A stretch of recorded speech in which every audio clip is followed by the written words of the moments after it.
Hey everyone, welcome back to my channel. Today we are going to do a review of the Kalour Premium Watercolor Pencils. I emphasize premium because there's also a set out there. The listing itself, the wording on Amazon will say premium, but the box will say professional. So keep that in mind. And you will notice they look a little different from one another. So these premium ones are a full colored barrel, whereas the professional have black barrels. But they do have color dipped ends. These ones have a nice hexagon shape, a real thick, nice core. In fact, it is 4 millimeters. And then of course they do say Kalour Watercolor, the name, the light fast rating, and their number code. It comes in this really beautiful tin here with purple, so that's always a good thing for me. Now they do have the colors up here. Of course, I always recommend swatching, and they do include a swatch chart, and it's actually very decent paper. Now it's not watercolor paper, so keep that part in mind. However, it is cardstock, similar to what a lot of us do for adult coloring. So swatching on this actually made sense. And the range of colors is honestly not too bad. I did this on a live stream and I was pretty impressed. They even squeezed in a few grays. We have enough flesh tones. You could do a total portrait with any skin tone. Lots of greens. Some of the yellows I'm a little meh over. But really, that's just because I feel like they have way too many. Like these two here are really close to one another. But yeah, overall, not shabby. And then they just come in these cheap plastic trays. It's quite flimsy, so if you plan to use them a lot, I would most definitely plan on putting them into a better case. All right, so what we're going to do today is the usual worksheet. I will do this in real time with you.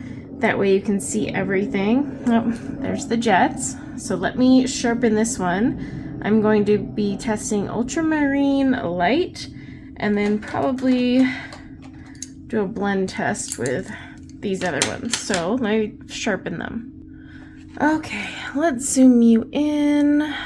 So let's work with this one here. Okay, so quite a few of these will be dry at first. But overall, I did notice while using these are quite smooth to lay down while dry. And that's something that not all watercolor pencils can do. They aren't as smooth as like the actual Kalour colored pencils, but those are a little waxier. And to be quite honest, they're full of fillers. So I am going to put a little bit on a palette here just to pick up in a minute. So yeah, I mean, that's one thing to keep in mind. I wouldn't really compare these to their colored pencils just because they're totally different formula. However, you could buy this set and use this dry or wet, and I think you would be pretty happy. All right. Oh, we'll do our little transparency test here. Okay, and then blendability. See, as you can see, they go down really nice and smooth. They don't make any scratchy sounds. When I was swatching on my head, like maybe just a few here and there that kind of were a little scratchy, but nothing too bad considering the price tag on these. So something to consider. I'm just doing light layers. All right. So let's do some activating. Now we're leaving that one as is. Is this the pen I was using? No, it's this one. I put the lid back on it. Okay, so we'll activate this one with water. Oops. And see how quickly and easy those dissolve. They don't leave much behind either. So help if I'd be on the camera all the way. I do like to activate with a colorless blender because sometimes I use that when I'm using, especially like double-sided pages and whatnot. Oh wow, that dissolves quite well, actually. I'm impressed. All right, let's grab some off the palette here. Ooh, looking good. Okay, then I like to test how nice it looks, because when you're touching up areas or you want something a little more concentrated, pulling it from the tip is usually best. Alright, so with this one, we're going to activate it and then lift it. So I have my little tissue nearby.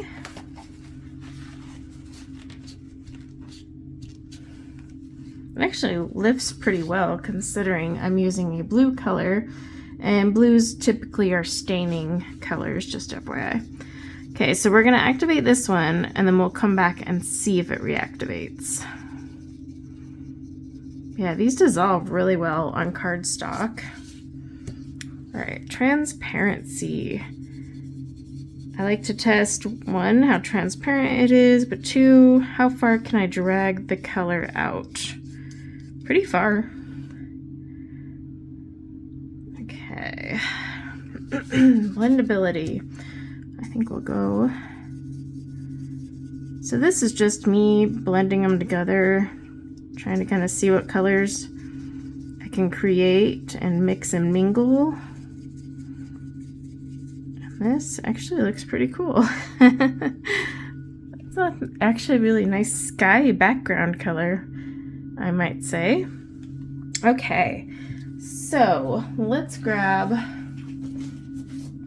some watercolor paper real fast. While we wait for those to dry, just because it's always nice to see how that same color looks activated on watercolor paper. You can already see just putting it down dry, it's already darker than it was dry on the cardstock. See that? So let's see how it looks when it's activated.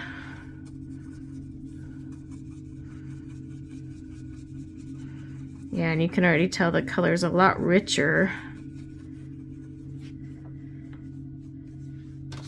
Let's see, look at that. See, a lot more rich of a color, but this brand doesn't dissolve quite as well. See the lines still in there, whereas it dissolved completely on the cardstock. So that's something to keep in mind. Okay, so I did do a page. Well, I started a page. I haven't finished it, but I did some coloring with them. Let me zoom you out. Okay, so I made this wood grain with a few colors, the metal. I was working on leaves and greenery. And this paper is actually pretty thin, so I was using less water just so I wouldn't get buckling. And they dissolved great. They blended well. They were smooth to put on the paper. Like I said, some of these more budgety ones can be really scratchy, but I had no problems at all using that. So let's talk about a few things with these. So I definitely would say these are very smooth when you lay them down dry, so they get that little smooth checked off. They dissolve very well. Oops. And honestly, they are vibrant. I know it doesn't look that way, but trust me, they could be a lot more muted. It's supposed to be a watercolor pencil. So they dissolved well with our colorless blender and stayed vibrant. They did great on the palette and stayed vibrant. Lifting, it does lift. This is just a staining color, so I'm not going to get back to white. Now that that's dry, we can test and see if it reactivates. Not really. You get like a tiny, tiny bit, but that could also be color underneath. So we're going to say no to that. Now, let's talk about the best thing about these little guys here. Now, I got the 72 count set, and the 72 count set is $19.99 on Amazon right now. So that comes out to about 28 cents a pencil. So if you want the 120 set, as long as you make sure you read it and get the premium. Oops, I wrote professional up here. How naughty. I'm at premium. So the 120 set is $28.99. So yeah, they average like 28 cents a pencil, but these perform really well. They do have light fast ratings, but because these are a budget pencil, and you know, I already say with watercolor pencils, light fast rating really depends on the quality of paper, how much water you're using to dilute that pencil, if you're mixing that pencil with other pencils. So light fast rating gets sketchy as it is, but with budget ones, I honestly do not pay attention to it. So if you're looking from an adult coloring standpoint, light fast rating really shouldn't matter.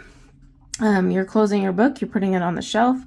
If you're going to hang it up in gallery lighting conditions, which is quite rare, or if you're going to do a commissioned artwork, then you're going to want to buy a professional artist grade. These do call themselves artist grade, but this is definitely a budget brand. However, I have tested quite a few budget brands doing this entire watercolor pencil battle, and I am very impressed with the quality of these ones specifically. Not only are they freaky cheap, like I said, this 72 count set I bought was $19.99. I could get 120 for not even $10 more.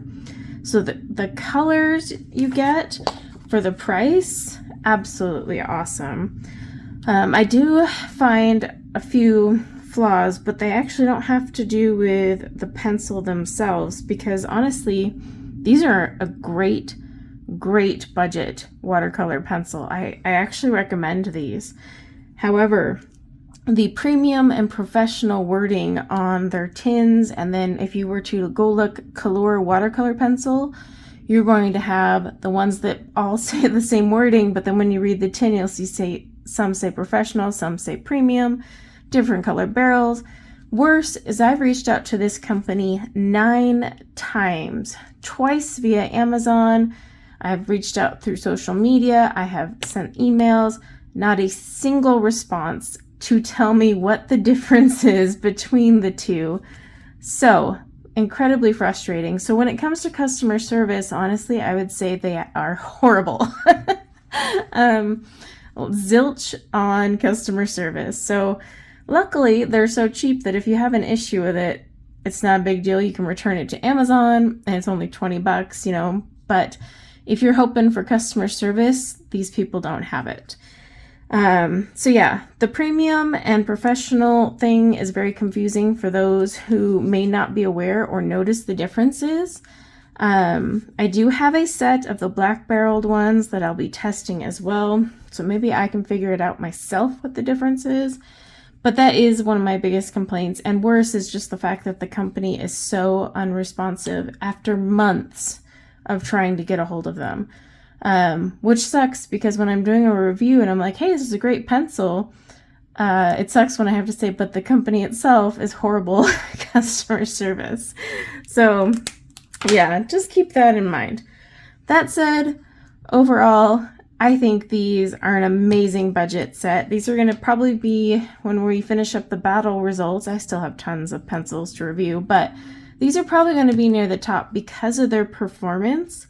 And I definitely recommend these. I was impressed at the color range, how well they dissolved, but just make sure you're getting that purple tin with a little ship in a bottle, and that's the set. I will leave a link in the description below as well. If you've purchased these, let me know your thoughts. But yeah, overall, I was actually quite impressed. I will be using these again, I'm sure. The problem is I just own so many. But if you're looking for a budget set just to play around with, travel with, even if you have an expensive artist grade set, these are a good option. So thanks again for watching yet another review, and until next time, take care. Bye now.